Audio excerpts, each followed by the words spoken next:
Au cœur poussiéreux d'une archive privée de Virginia Beach, parmi des documents jaunis par le temps et des photographies délavées, une découverte extraordinaire attendait silencieusement depuis plus de 8 décennies.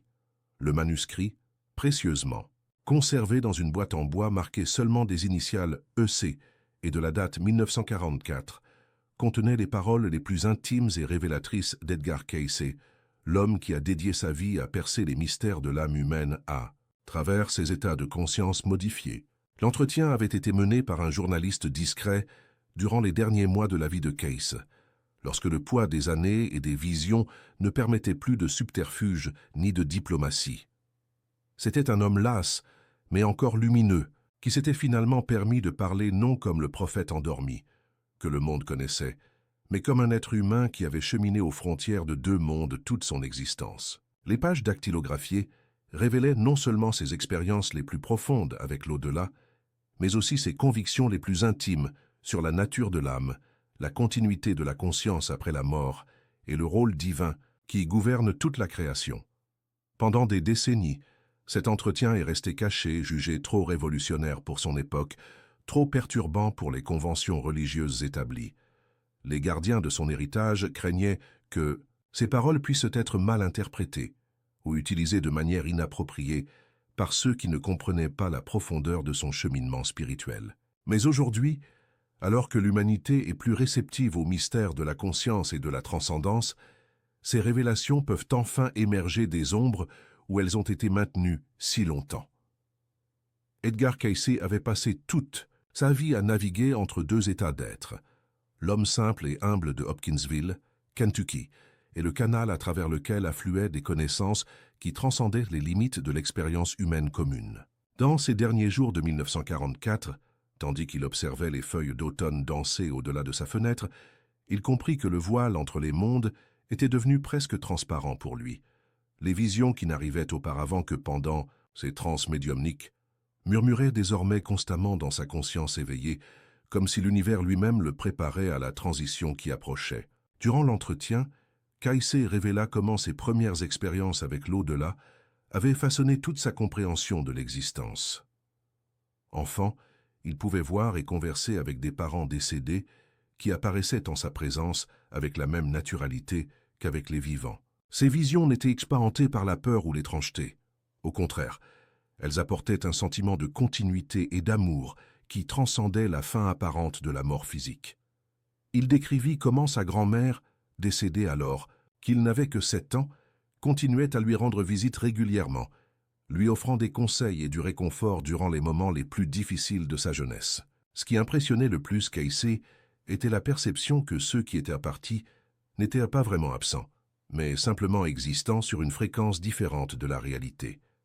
Il comparait cette expérience au son d'une station de radio qui, bien que toujours émettant, ne peut être entendue que lorsque nous sommes sur la bonne fréquence. La mort, expliquait-il, n'était pas la fin de la conscience, mais une transformation, un changement de fréquence vers une dimension où l'âme poursuivait son cheminement de croissance et d'apprentissage. Durant ces séances de lecture psychique, Cayce accédait fréquemment à des informations sur des vies passées et futures. Mais ce n'est que dans ces dernières années qu'il commença à comprendre véritablement ce que ces visions révélaient sur la nature éternelle de l'âme.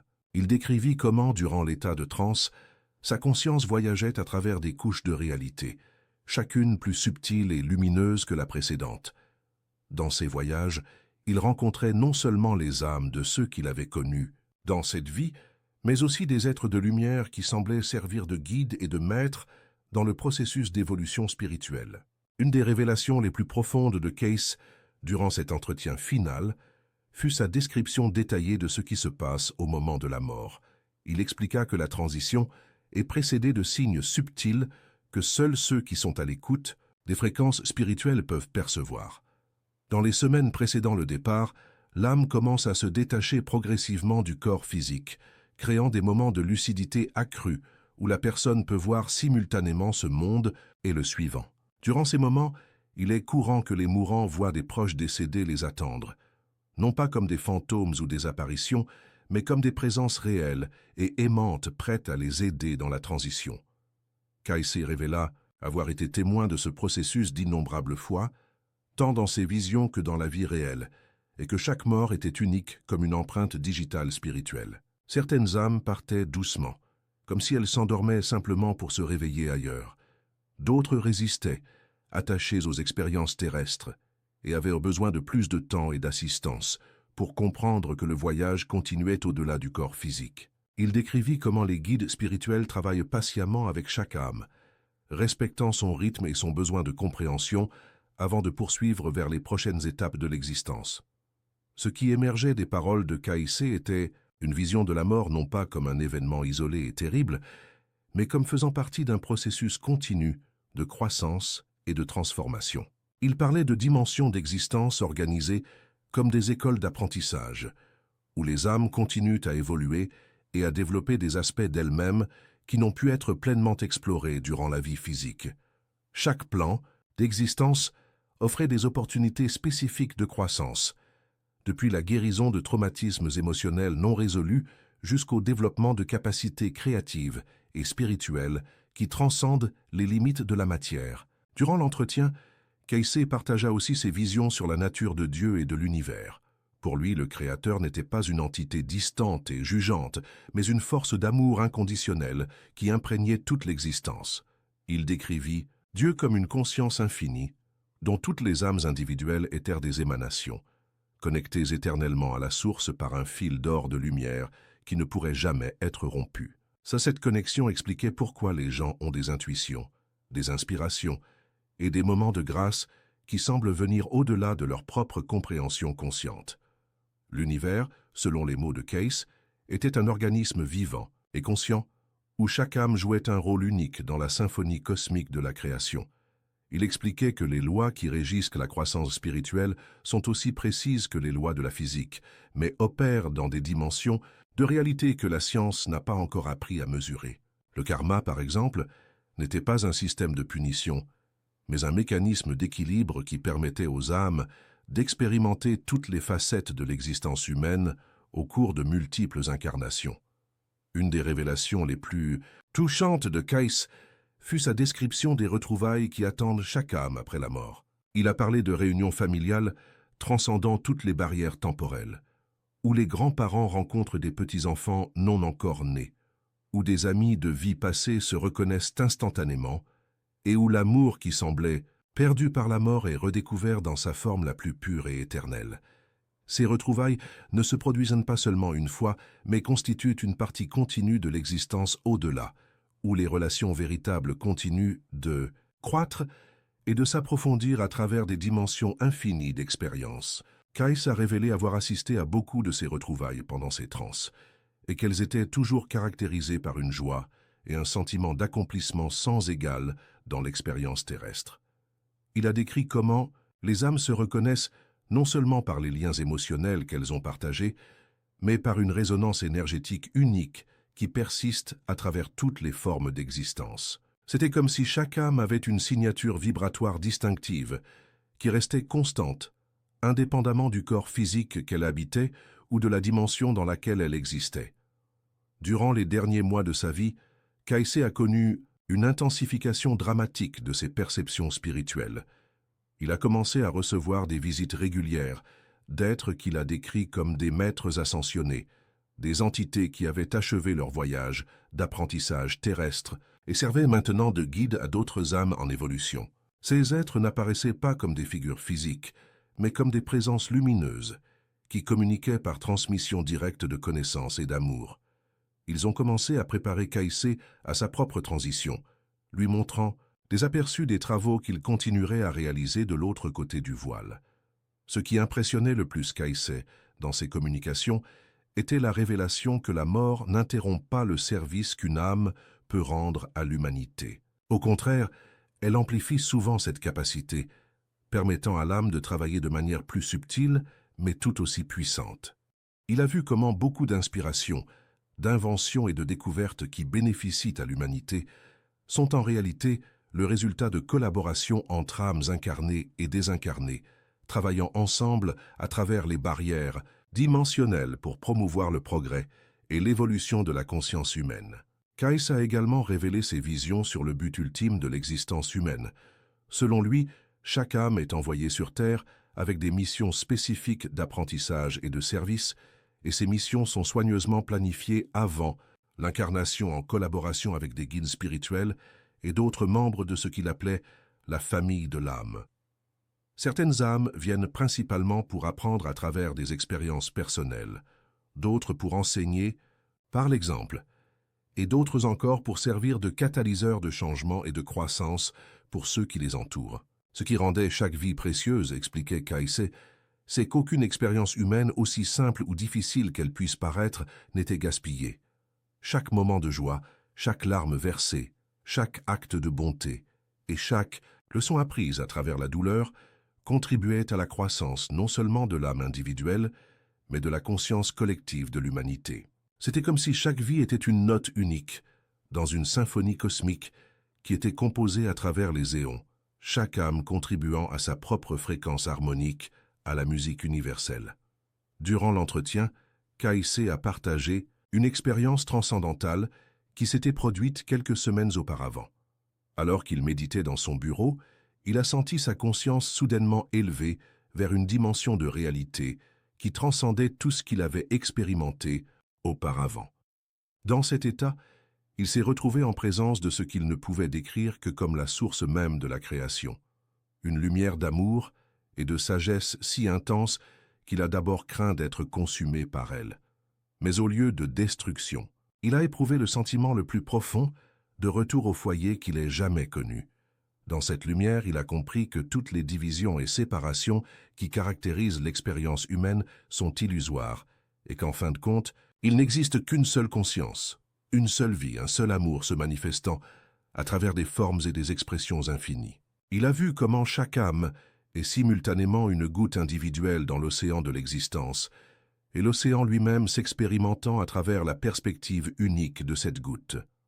Dans cette vision culminante, Kaïsé a compris que la vie et la mort sont simplement des phases différentes d'un processus éternel d'expansion de la conscience. L'âme ne naît jamais et ne meurt jamais. Elle se déplace simplement à travers différents véhicules d'expérience, accumulant sagesse et amour au cours d'un voyage sans fin.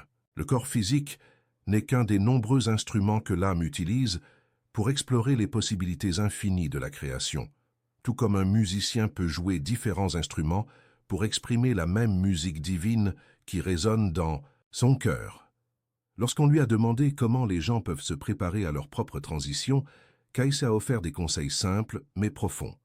Il a souligné l'importance de vivre chaque jour avec amour, compassion et service envers les autres, car ce sont ces qualités qui déterminent la nature de l'expérience après la mort. Une âme qui a cultivé l'amour inconditionnel pendant sa vie terrestre trouvera des dimensions de beauté et de joie, au-delà de toute description, tandis qu'une âme dominée par la peur, la haine ou l'égoïsme peut initialement se trouver dans des états de confusion et d'isolement, jusqu'à ce qu'elle apprenne à ouvrir son cœur à la lumière. Il a également évoqué l'importance de la prière et de la méditation comme pratique aidant l'âme à se familiariser avec les fréquences spirituelles tout en étant encore dans le corps physique. Ces pratiques servent de répétition pour la mort permettant à la conscience d'apprendre à fonctionner indépendamment des limitations matérielles. Plus une personne développe sa connexion avec le divin durant sa vie, plus sa transition vers les royaumes spirituels sera douce et consciente. Il a révélé qu'au cours des dernières années, il avait commencé à recevoir la visite de personnes non décédées, dont les âmes le rejoignaient durant des rêves ou des états de conscience modifiés, cherchant des conseils sur des questions spirituelles profondes. Ces expériences ont confirmé sa croyance que la communication entre les mondes n'est pas seulement possible, mais qu'elle fait partie intégrante de l'existence humaine, que la plupart des gens ne reconnaissent simplement pas en raison du conditionnement culturel et des limitations de l'esprit rationnel. Il a décrit comment beaucoup de personnes, particulièrement durant les moments de crise ou de transition de leur vie, reçoivent la visite de proches disparus.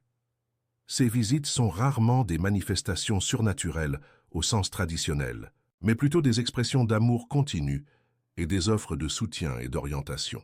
Les défunts, expliquait-il, ne sont pas séparés des vivants par une barrière infranchissable, mais existent simplement sur une fréquence différente de la réalité, comme des couleurs dans le spectre de la lumière que nous ne pouvons généralement pas voir. L'une des révélations les plus touchantes a été sa description de la façon dont les enfants décédés jeunes sont accueillis dans l'au-delà. Il a expliqué que ces âmes sont immédiatement accueillies par une communauté spéciale d'êtres aimants qui se spécialisent dans les soins et le développement spirituel des jeunes. Loin d'être privés de croissance et d'expérience, ces enfants continuent d'apprendre et d'évoluer dans des environnements de pure joie et d'amour, servant souvent de messagers spéciaux entre les mondes en raison de la pureté naturelle de leur cœur.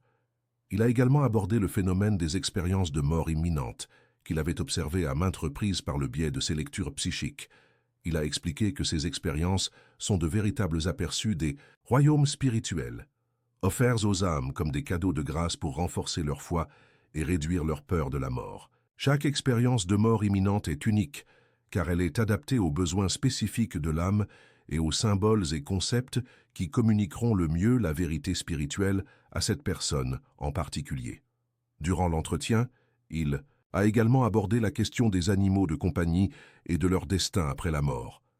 Avec un sourire bienveillant, il a révélé que le véritable amour transcende les barrières d'espèces et que les animaux ayant formé des liens profonds avec des humains continuent effectivement d'exister dans des dimensions spirituelles où ces liens peuvent être renouvelés et célébrés. Il a décrit comment il avait été témoin de nombreuses retrouvailles joyeuses entre des personnes et leurs compagnons animaux dans l'au-delà, confirmant que l'amour est la force qui unit toutes les formes de vie consciente. Alors que l'entretien touchait à sa fin, il a partagé une dernière vision qu'il avait reçue sur l'avenir de l'humanité. Il a entrevu une époque où la communication entre les mondes deviendrait aussi naturelle que la communication entre différents pays sur Terre. La science, a-t-il dit, finira par développer des instruments capables de mesurer et de cartographier les dimensions spirituelles, confirmant scientifiquement ce que les mystiques ont toujours su intuitivement. Cette ère dorée de l'humanité, selon lui, serait caractérisée non seulement par le progrès technologique, mais par l'épanouissement de la sagesse spirituelle. Les gens apprendraient à vivre en harmonie consciente avec les lois spirituelles qui régissent l'existence, créant une civilisation fondée sur l'amour, la compassion et la reconnaissance de l'unité fondamentale de toute vie. La mort perdrait son caractère terrifiant, car elle serait comprise comme une transition naturelle, pas différente du fait de déménager d'une maison à une autre plus belle et plus spacieuse. Dans les derniers mots enregistrés de cet entretien historique, il a offert un message d'espoir et d'encouragement à tous ceux qui luttent contre la peur de la mort ou la douleur de la perte. Il a rappelé que chaque personne est une expression unique et éternelle du divin, dotée d'un but sacré qui transcende toute limitation physique ou temporelle. La vie sous toutes ses formes et manifestations est une occasion précieuse de croissance, d'apprentissage et de service, mais ce n'est pas la fin du voyage de l'âme. La mort, a-t-il expliqué une dernière fois, est simplement une graduation, une transition d'une école d'apprentissage à une autre plus avancée.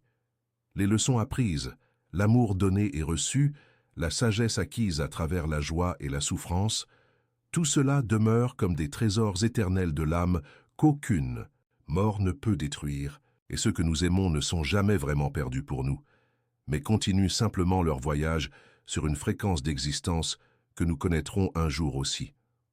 Lorsque l'enregistreur a finalement été éteint ce jour de décembre 1944, il a souri paisiblement, comme si un grand poids avait été enlevé de ses épaules. Quelques mois plus tard, il ferait sa propre transition vers les royaumes dont il avait parlé avec tant de conviction et d'amour. Mais ces paroles sont restées, préservées secrètement pendant des décennies, attendant le moment opportun pour émerger et offrir réconfort, espoir et sagesse à une humanité prête à embrasser les vérités les plus profondes sur la nature éternelle de l'âme et la continuité infinie de l'amour. Aujourd'hui, plus de 80 ans plus tard, ces révélations voient enfin le jour, non pas comme des curiosités historiques, mais comme des rappels intemporels que nous sommes plus que des corps physiques naviguant dans une existence temporaire. Nous sommes des êtres spirituels éternels, embarqués dans un voyage cosmique de découverte et de croissance qui transcende toute limitation que nous puissions imaginer. Et dans ce voyage, nous ne sommes jamais vraiment seuls, car nous sommes tous des fils dans le même tapis d'or de la création, unis par l'amour est destiné à retourner consciemment à la source d'où nous venons.